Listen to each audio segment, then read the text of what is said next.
A'udzu billahi minasyaitonir rajim. Bismillahirrahmanirrahim. Assalamualaikum warahmatullahi wabarakatuh. Alhamdulillahi rabbil alamin. Wassalatu wassalamu ala asrafil anbiya'i wal mursalin Sayyidina wa maulana Muhammadin wa ala alihi wa sahbihi ajma'in.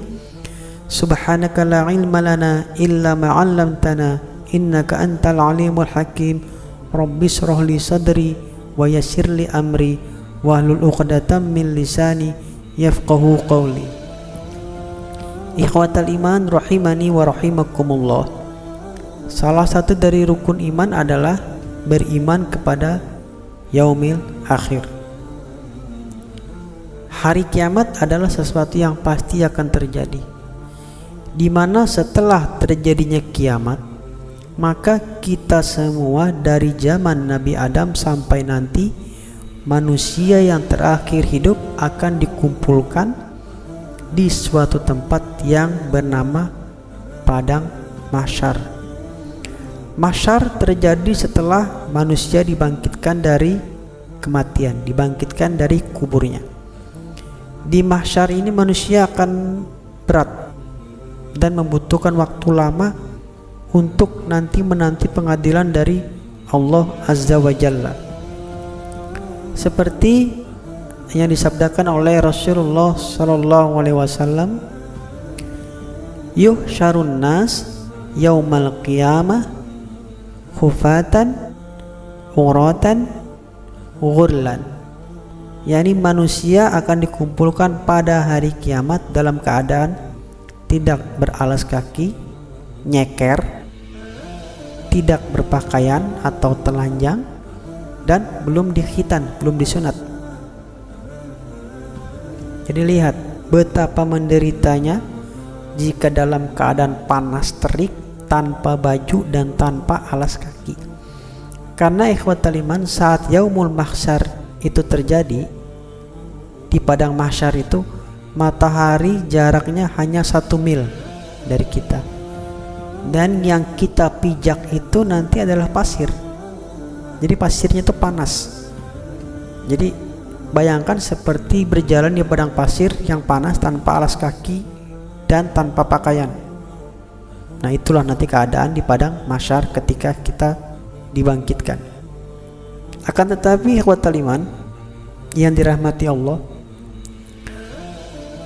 meskipun demikian akhirnya nanti kita semua akan diberikan pakaian. Dan manusia yang pertama kali diberi pakaian adalah Nabi Allah Ibrahim alaihi salatu wassalam. Sebagaimana sabda Rasulullah sallallahu alaihi wasallam, inna awwala man yuksa yaumal qiyamah Ibrahim. Sesungguhnya orang yang pertama yang diberi pakaian pada hari kiamat adalah Nabi Ibrahim. Hadis sahih yang diriwayatkan oleh Imam Bukhari. Dan pakaian yang dikenakan, jadi pakaian yang kita kenakan pada waktu dibangkitkan itu adalah pakaian yang dikenakan ketika mati. Seperti yang dikatakan oleh Abu Sa'id Al-Khudri radhiyallahu anhu, di mana beliau mendengar Rasulullah sallallahu alaihi wasallam bersabda, al-mayyitu yub'atsu fi siyabihil lati yamutu fiha. Jadi mayit akan dibangkitkan dengan pakaian yang dikenakan mereka ketika mati. Nah, makanya ikhwatal iman, Mu'adz bin Jabal radhiyallahu anhu ketika hendak menguburkan jenazah ibunya, jadi beliau meminta agar jenazah ibunya itu dikafani dengan pakaian yang baru. Maksudnya itu kain kafannya itu kain kafan yang bagus, yang baru.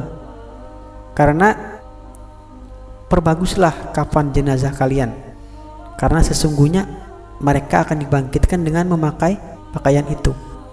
Ini dari Fathul Bari, kitab Fathul Bari syarah Sahih Bukhari. Kemudian setelah mendapatkan pakaian, maka kita semua akan digiring melewati padang mahsyar, yang mana satu hari di padang mahsyar itu adalah 1000 tahun waktu kita di dunia sekarang ini. Jadi waktu kita di dunia ini 1000 tahun itu sama dengan 1 hari di padang mahsyar. Bisa dibayangkan betapa lamanya waktu di yaumul mahsyar tersebut. Bahkan ikhwatal iman, ketika di mahsyar nanti manusia itu ada yang naik kendaraan, ada yang jalan kaki tadi, bahkan ada yang menyeret-nyeret langkahnya, terseok. Seperti sabda Rasul, innakum, sesungguhnya kalian, kata Rasul, mulaqullah, menghadap Allah, menjumpai persidangan Allah itu hufatan, telanjang kaki, uratan, musyatan, ghurlan, tidak berpakaian, berjalan kaki dan belum dikhitan. Kemudian ada yang bertanya kepada Rasulullah, karena orang-orang kafir nanti di mahsyar itu akan berjalan dengan menyeret wajahnya.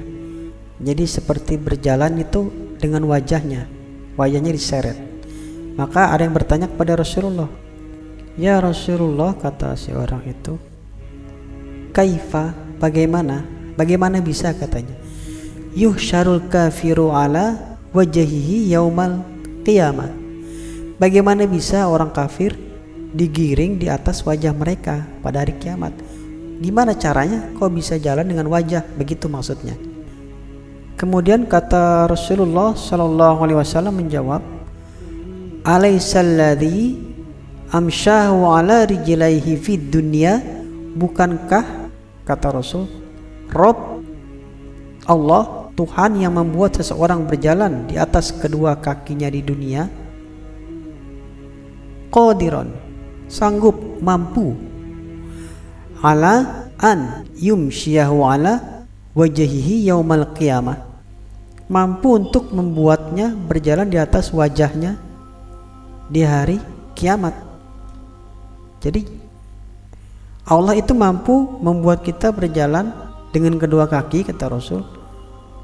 Tidaklah sulit bagi Allah untuk membuat orang itu berjalan dengan wajahnya. Begitu maksudnya.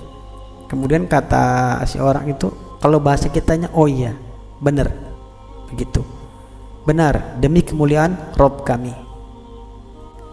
Kemudian ikhwatal iman rahimani wa rahimakumullah, pada hari yang sangat panas itu Allah Subhanahu wa taala akan memberikan naungan kepada sebagian hamba pilihannya, yang mana tidak ada naungan pada hari itu kecuali naungannya Allah.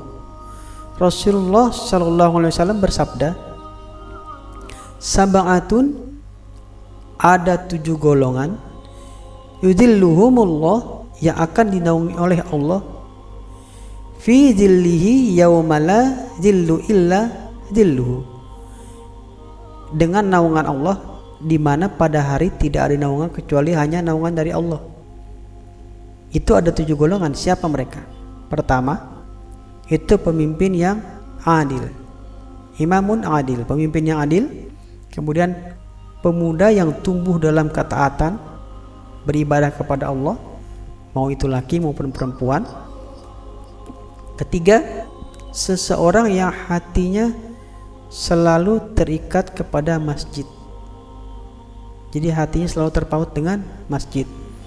Kemudian keempat, 2 orang yang saling mencintai karena Allah, berkumpul karena Allah dan berpisah karena Allah. Kemudian yang kelima, rijalun, seorang laki-laki yang digoda oleh perempuan cantik berkedudukan tinggi. Kemudian dia menjawab, sesungguhnya aku takut kepada Allah, aku takut karena Allah. Jadi dia menolak.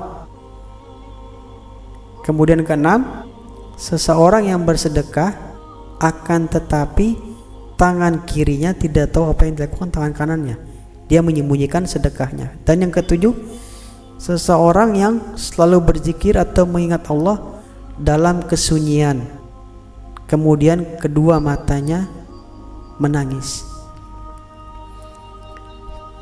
Kemudian ikhwatal iman yang dirahmati Allah, di saat semua sedang sibuk, Itu kan hari itu semua itu sibuk dengan urusan masing-masing. Likullim ri'im minhum yauma idzin sya'nui yughni. Setiap orang dari mereka itu pada hari itu sibuk dengan urusan masing-masing. Suami lari dari istri, anak lari dari ibunya, sahabat lari dari sahabatnya. Jadi semua sibuk dengan urusan masing-masing. Nah, ketika itu ada satu orang yang juga sibuk, akan tetapi kesibukannya itu menyelamatkan umatnya. Orang itu adalah baginda Nabi yang mulia Rasulullah Shallallahu Alaihi Wasallam, di mana tatkala Nabi Adam, Nabi Nuh, Nabi Ibrahim, Nabi Isa, semua nabi itu angkat tangan, artinya menyerah ketika dimintai syafaat oleh orang-orang mukmin nanti di padang mahsyar. Dan hanya Rasulullah Shallallahu Alaihi Wasallam yang menjadi satu-satunya nabi yang mampu memenuhinya, yang mampu memberi syafaat, yang diizinkan oleh Allah untuk memberi syafaat. Karena syafaat itu ikhwatul iman itu milik Allah. Akan tetapi ada orang-orang yang ditunjuk oleh Allah untuk bisa memberikan syafaat.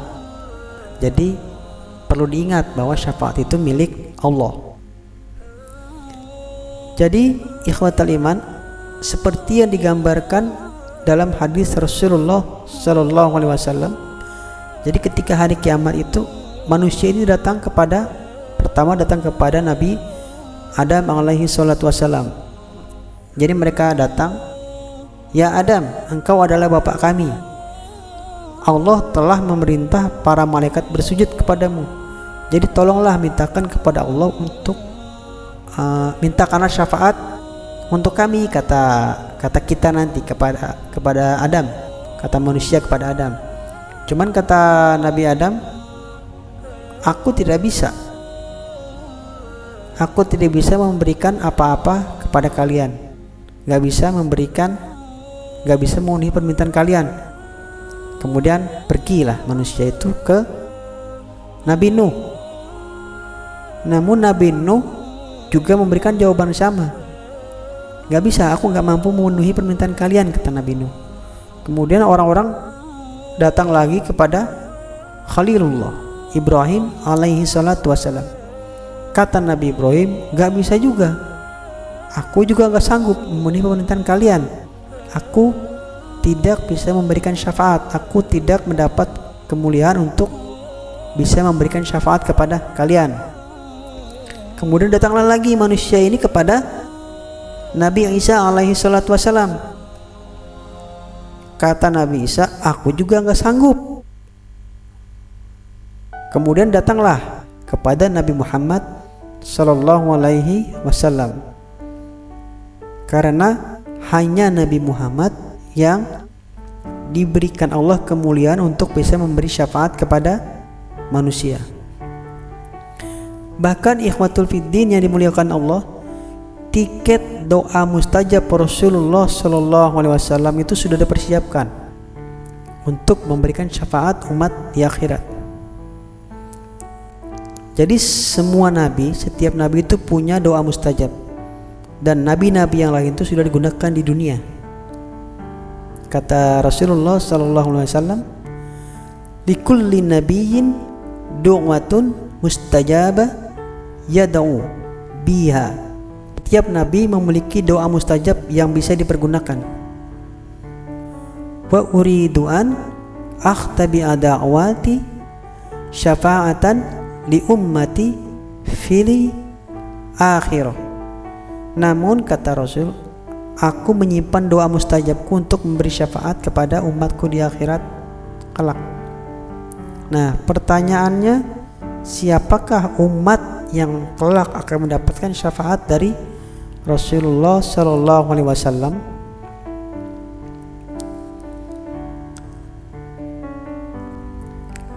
Ushhidukum, kata Rasulullah, anna syafaati likulli man matala yusyrik billahi syai'a. Aku bersaksi kepada kalian bahwa syafaatku, kata Rasulullah, diperuntukkan hanya bagi muslim yang meninggal dalam keadaan tidak menyekutukan Allah dengan apapun. La yusyrik billahi syai'a, dengan apapun. Jadi syarat untuk mendapatkan syafaat itu adalah mati dalam keadaan Islam. Wala tamutunna illa wa antum muslimun. Janganlah mati dalam keadaan tidak Islam. Jadi nanti di akhirat itu Nabi itu kan mendapat prioritas semuanya. Surga, masuk surga. Kunci pintu surga itu Nabi Muhammad yang pegang. Tidak akan ada yang masuk surga sebelum Nabi Muhammad. Jadi Nabi yang pertama. Kemudian Nabi itu nanti di akhirat kan diperlihatkan, belum masuk ya, cuman diperlihatkan surga-surga, inilah surga Firdaus, inilah tempatmu engkau, kata Allah kepada Nabi Muhammad. Kemudian Nabi Muhammad bertanya, oh kalau umatku bagaimana ya Allah, kata Rasulullah. Rasulullah itu ingat kita, selalu ingat umatnya.